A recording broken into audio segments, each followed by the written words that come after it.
নমস্কার, আমি অর্পিতা। নমস্কার, আমি ইন্দ্রাণী। শুরু করছি বিয়ন্ড পলিটিক্স, যুক্তি, তর্ক আর গপ্প। মানুষ তো বাজারে ঢুকতেই পারছে না, ঢুকলেই হাতে ছ্যাঁকা লেগে যাচ্ছে। হ্যাঁ, দাম বাড়ছে, বিশেষ করে খাবারের দাম বাড়ছে। যারা কিনছেন শুধু তারাই নয়, যারা বিক্রি করছেন তারাও বিপদে।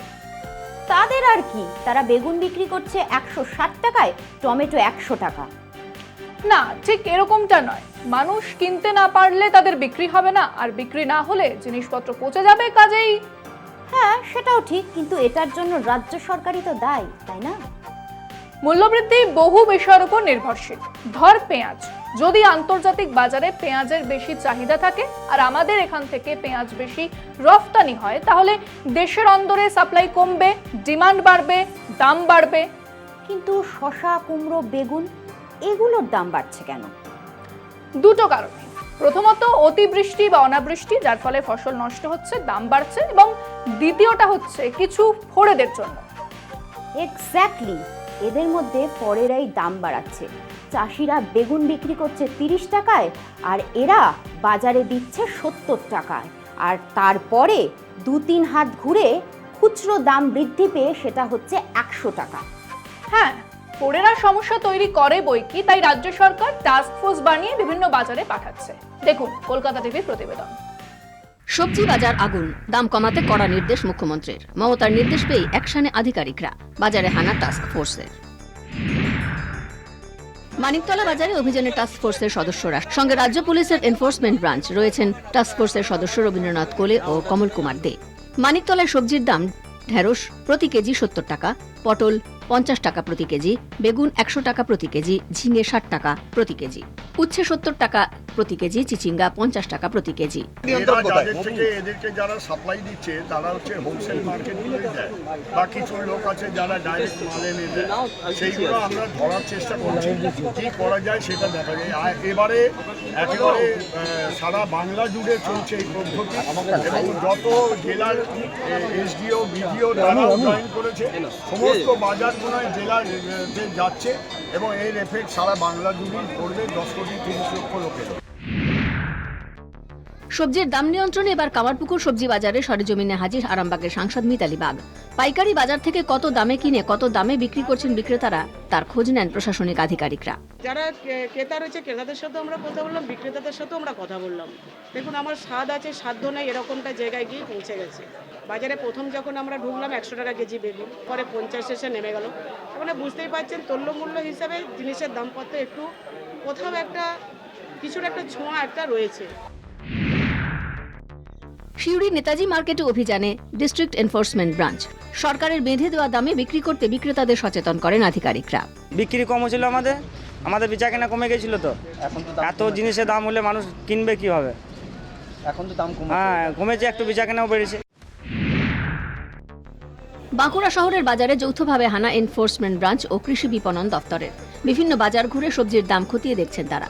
জেলার সব বাজারে জিনিসপত্রের দাম নিয়ন্ত্রণে এই অভিযান চলবে বলে জানিয়েছেন তারা। আমরা দেখছি এই যে আমাদের বাজার দাম মূল্যবৃদ্ধি যেটা হচ্ছে সেটাকে নিয়ন্ত্রণে রাখার জন্য ব্যবসায়ীদের কাছে আমরা আবেদন জানাচ্ছি, যাতে ওনাদের সাথেও কথা বলে সমস্যার সম্মুখীন কোন জায়গাটা সমস্যা হচ্ছে সেটা আমরা বোঝার চেষ্টা করছি। কোচবিহার ভবানীগঞ্জ বাজারে বিভিন্ন কাঁচামাল ব্যবসায়ীদের দোকান পরিদর্শন জেলা প্রশাসনের স্পেশাল টাস্ক ফোর্সের। সবজির বাজার মূল্য খতিয়ে দেখতে ব্যবসায়ীদের সঙ্গে কথা বলেন টাস্ক ফোর্সের সদস্যরা। আজকে সচেতন করা হলো যে এইভাবে লোকের কাছ থেকে দাম বেশি নেওয়া যাবে না, একটা মার্কেটের যা কমন রেট আছে সেই রেটেই বিক্রি করতে হবে। এরপরেও যদি তারা করে তাহলে তারা ব্যবস্থা হবে। অগ্নিমূল্য সবজির দামে নাভিশ্বাস ক্রেতা ও বিক্রেতাদের, দাম বেড়ে যাওয়ায় কম কিনছেন ক্রেতারা। আলিপুরদুয়ারে সেই একই ছবি, আর বিক্রি না হওয়ায় সমস্যায় পড়ছেন বিক্রেতারা। আলিপুরদুয়ারে সবজির দাম: পটল 60 টাকা প্রতি কেজি, বেগুন 70 টাকা প্রতি কেজি, ঝিঙে 100 টাকা প্রতি কেজি, করলা 80 টাকা প্রতি কেজি, উচ্ছে 80 টাকা প্রতি কেজি, টমেটো কেজি প্রতি 90 টাকা, লাউ 40 টাকা প্রতি কেজি, কাঁচা লঙ্কা 100 টাকা প্রতি কেজি, আলু 35 টাকা প্রতি কেজি, পেঁয়াজ 45 টাকা প্রতি কেজি এবং চাল কুমড়ো 45 টাকা প্রতি কেজি। মুখ্যমন্ত্রীর নির্দেশে গোটা রাজ্যে চলছে টাস্ক ফোর্সের অভিযান। ফোড়েদেরও সতর্ক করেছেন মুখ্যমন্ত্রী। অভিযান তো চলছে, দাম কি কমবে? স্বস্তি কি পাবে রাজ্যবাসী? উঠছে প্রশ্ন। কলকাতা টিভি। আচ্ছা, মমতা ব্যানার্জি সেদিন জানালেন এখন আর হকার উচ্ছেদ হবে না। তাহলে চলছে কেন এরকম? না, উনি বলেছেন হকারদের তাড়ানো হবে না, যদি কেউ সরকারি জমিতে পাকা কনস্ট্রাকশন করে থাকে তাহলে তা ভেঙে দেওয়া হবে।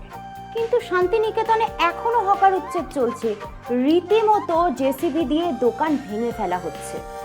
হ্যাঁ, শুনেছি। আসলে কোথাও কোথাও কমিউনিকেশন গ্যাপ হয়ে যায়, যার ফলে এসব হচ্ছে।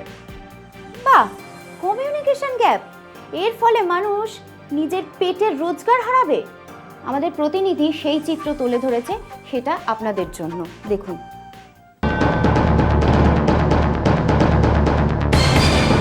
মুখ্যমন্ত্রী হকারদের 1 মাস সময় বেঁধে দিলেও থামেনি বুলডোজার দিয়ে গুঁড়িয়ে দেওয়া হচ্ছে ফুটপাথের দোকান।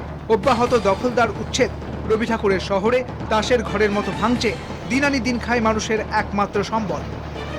ছেলে করেছিল খাবার দোকান, না তো ওটা থেকে সুন্দর চলতো, ছেলে তো নাই, ছেলে মারা গেছে, শাশুড়ি মরেছে এখনই। এখন তো করা গেছে না, লোকের দূর কাজ ছাড়া। বোলপুর পুরসভার তরফে জানানো হয়, শহরের সৌন্দর্যায়নেই এই অভিযান। আমরা শুরু করেছি আপনার শান্তিনিকেতন রোডের ওপরে, সামবাটি অবধি আমরা অভিযান চালালাম। দেখলেন দুদিকে মানুষজন যেভাবে নোংরা জমিয়ে রেখে দিয়েছিল, সেই নোংরাগুলো আমরা পৌরসভার পক্ষ থেকে পরিষ্কার পরিচ্ছন্ন করলাম। যদিও অনেকের মতে এমন অনেক দোকান ভাঙা হচ্ছে যেগুলো আদৌ রাস্তার ওপরে নেই, ফুটপাথ থেকে বেশ দূরে, যার জেরে লাগাতার এই উচ্ছেদে ক্ষোভে ফেটে পড়েন স্থানীয়রা। এখানে প্রচুর জায়গা আছে ফাঁকা ভ্যাকেন্সি, তো ওগুলোকে উচ্ছেদ করার মানে আমার মনে হয় যে এটা এক্সেস হয়ে যাচ্ছে, তাই না? মানুষ যতটা চলাফেরা করতে পারবে ততটা ছেড়ে মানুষ যেন মানে আবার বসতি বা ব্যবসা করতে পারে সেরকম ব্যবস্থা করুক। আর ছাড়ার পরেও যদি এক্সেসভাবে উচ্ছেদ করে, সেটা আমার মনে হয় দিদির পক্ষে ঠিক নয়। আর কয়েক মাস পরেই শুরু হবে বাঙালির সবচেয়ে বড় উৎসব। তার কয়েক মাস আগে উচ্ছেদের জেরে মুহূর্তের মধ্যে রুজিরুটি হারাচ্ছেন প্রায় কয়েকশো মানুষ। শহর সুন্দর ও যানজটমুক্ত করতে প্রশাসনের এই অভিযানের কারণে চিন্তা বেড়েছে সাধারণের। সরকার থেকে পুনর্বাসনের আশ্বাস দিলেও কবে পাবেন নতুন ঘর, কবেই বা আবার শুরু করতে পারবেন ব্যবসা, সব মিলিয়ে দিশেহারা শান্তিনিকেতন। বোলপুর থেকে মনা বীরবংশীর রিপোর্ট, কলকাতা টিভি।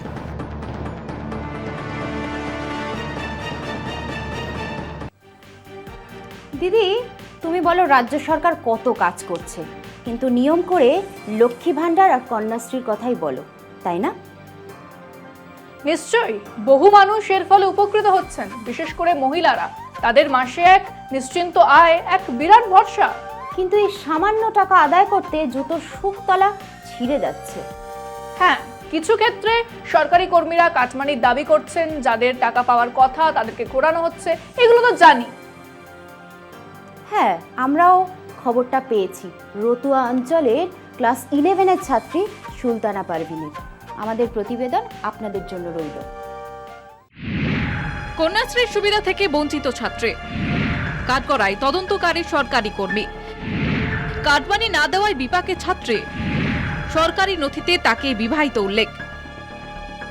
প্রায় 1.5 বছর ধরে পঞ্চায়েত ও ব্লক দপ্তরে ঘোরাঘুরি করেও কোনো সুরাহা মেলেনি।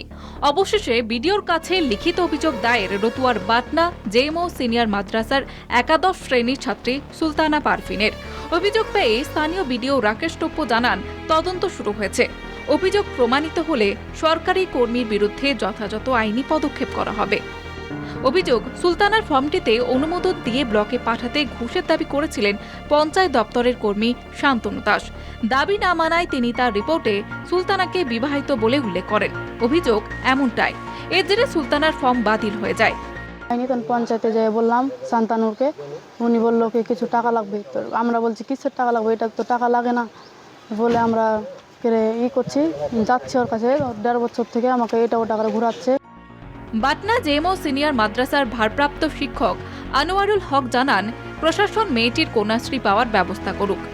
আমার যতটুকু ধারণা, আমি যেভাবে কাজ করি এখানে বসে, হ্যাঁ, নোরালের সামনে, আমি এখন তো আইডি ধরে হয়, কি করে ফেক আইডি হবে? সেই বাচ্চাটা যদি আমার ছাত্রী নাই হয় তাহলে কি করে হবে? তার তো আইডি আছে, ক্লাস 8-এ আইডি হয়, 9-এ আইডি হয়, ক্লাস 10-এ আইডি হয়, কি করে ফেক আইডি হতে পারে?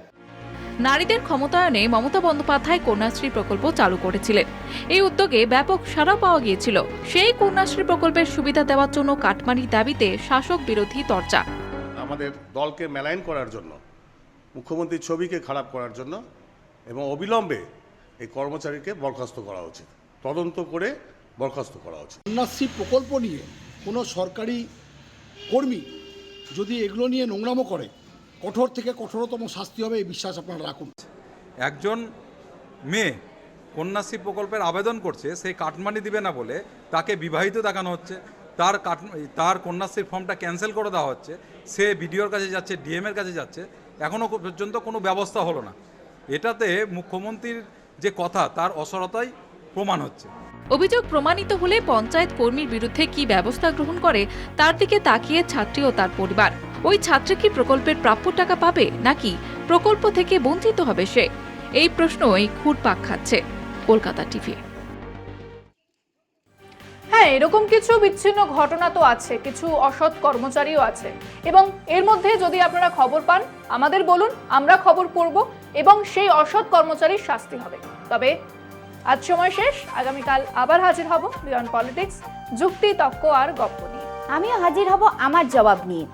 শেষ করার আগে বলি, আমাদের এই অনুষ্ঠানে যারা থাকতে চান 30, 40 অথবা 50 সেকেন্ডের একটা ভিডিও করে আপনাদের বক্তব্য পাঠিয়ে দিন আমাদের হোয়াটসঅ্যাপ নাম্বারে। আমরা শামিল করব আপনাদেরকে। ফোনটা হরাইজন্টালি কাউকে ধরতে দিন, তারপর রেকর্ড করুন, পাঠিয়ে দিন, এবং ভিডিও যেন 50 সেকেন্ডের বেশি না হয়। আজ চললাম, নমস্কার।